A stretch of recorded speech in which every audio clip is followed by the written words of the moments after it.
merupakan makanan khas Ketanyo Aceh. Sejak zaman dulu hingga zaman now, ibu kanji masih digemari oleh warga Aceh. Ibu kanji selain menambah selera makan juga banyak khasiat lain untuk meningkatkan stamina tubuh. Kenapa tidak? Bahan pokok ibu kanji merupakan serba-serbi ramuan obat tradisional mulai dari daun salam, re, lada dan lain-lain. Urang buat ibu kanji ukuran banyak tidak bisa dilaksanakan oleh sembarangan orang. Harus membutuhkan tenaga tahan asap dan api. Mari kita simak hikayat buat ibu kanji berikut ini. Tak sayang orang wat ibu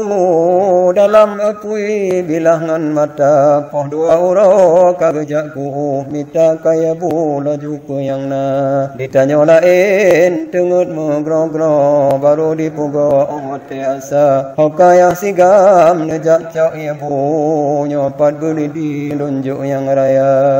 hanjin tak ingat tukang wat ibu namu pingku ilam apui raya awu bajaro gawat ibu ngan mata kahu ruh nubura kaya mulasa kagetut laju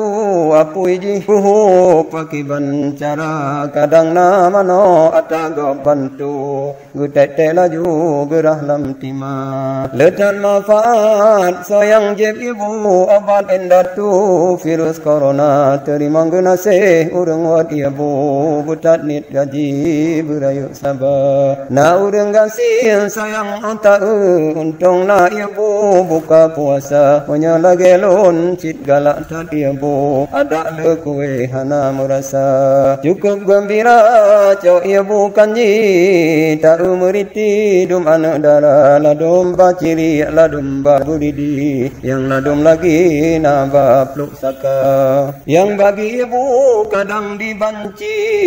kok sikit kali ke mana cara anjin kubong le hayak mali hana sidik ti jidek di luar